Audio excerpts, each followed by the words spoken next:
minutes. Is that okay, Ted? And I want all of you to know, of course, my single greatest benefit that I have received since I have been governor of Ohio is a greatly strengthened personal faith. Faith in the Lord.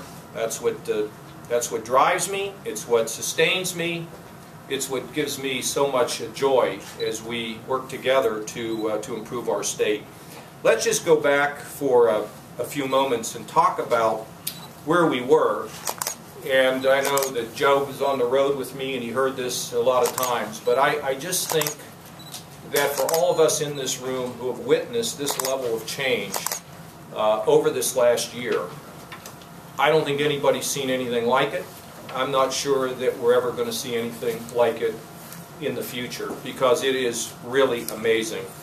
Remember that we had lost 400,000 jobs over the last 4 years, 600,000 jobs over the last 10 years. Only Michigan and California had done worse than Ohio. And when I came here in 1970, Ohio truly was the promised land. And when I stop and I think about the fact that we were being devastated, in fact, I think we were on death's doorstep. The loss of all these jobs, the rise in poverty in the state, our population growth was anemic. We lost 2 congressmen. Our credit rating was headed south. Tim Keene will tell you we were on the edge of getting a downgrade with our credit.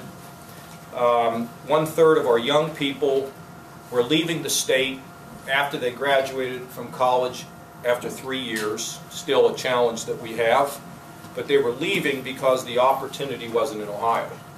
They were going other places, whether it was the Triangle in North Carolina or Austin, Texas. It was like a magnet down there to young people. We were in very bad shape. And then I come into office and I inherit this $8 billion deficit. Now, there is not one member of the press that thought that that $8 billion budget deficit could be eliminated without a tax increase or without devastating poor people. There was not one person in this state that thought that. In fact, I know that there were certain members of my family that didn't think we could do it.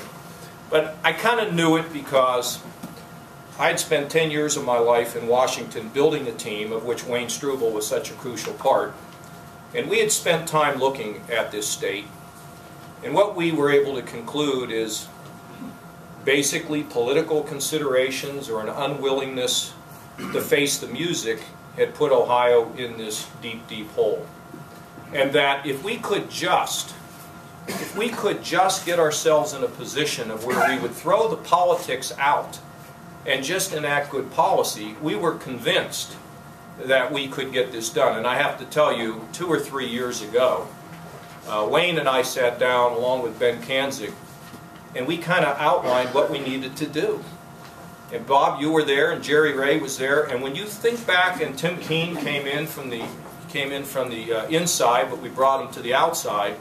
When you think back about those original documents we prepared, Tim, it's amazing how many of those actions that we took were related to that document 2 or 3 years ago. Greg Moody being another participant who we were so lucky to get.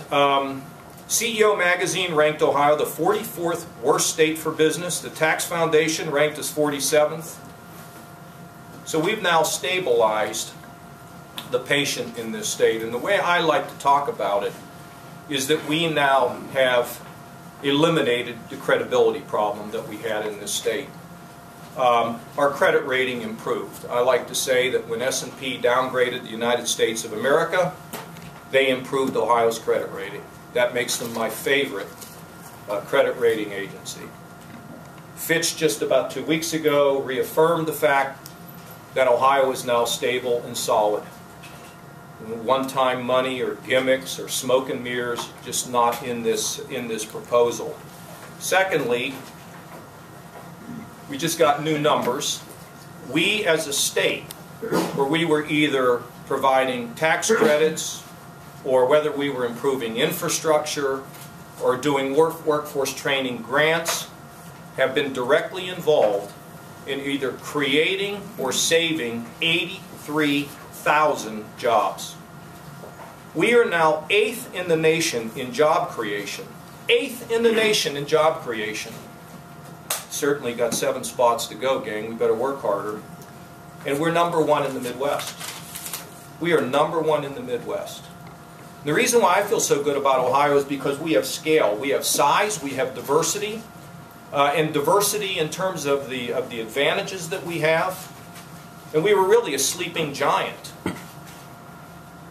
Maybe even in some respects a dying giant. But because of our diversity and our size and our scale and our assets and our ability to solve these challenges, we're now alive and becoming more and more vigorous. Hey, how about the unemployment? I mean, it went from 9% to 8.5%. These numbers will move around. I'm not going to tell you this has all happened because we're here. But I got to tell you, if the numbers went up, you'd be whacking me. So why don't we take a little bit of credit for the fact that this is the single biggest drop in the unemployment numbers in 28 years. Now these are facts, Daryl. These aren't made up things. These are facts. And CNBC says between 2010 and 2011, listen to this one, Ohio's gone from 29th to 5th in the cost of doing business, jumped 10 spots in fiscal health, and improved 11 spots in overall business environment, 34th to 23rd. So you see we have a lot to do. Why is this happening?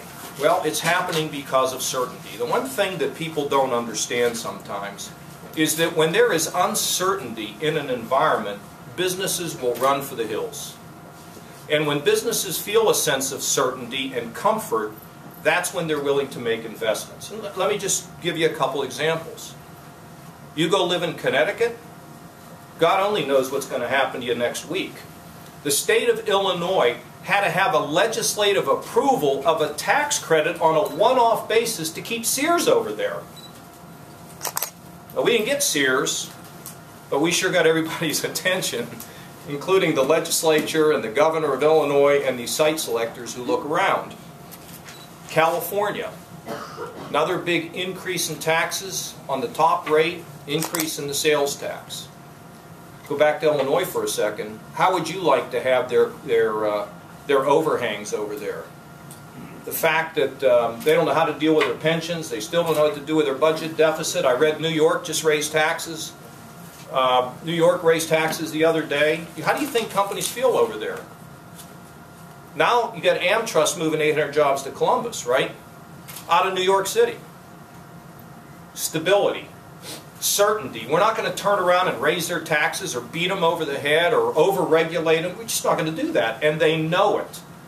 And, of course, the most important growth that we could possibly have, the growth in jobs inside the state of Ohio. Let's go back for a second to the budget. The $8 billion shortfall without raising taxes and improved Ohio's credit outlook. Tim, why don't you just say a few words here about the challenge we faced and how we got it done.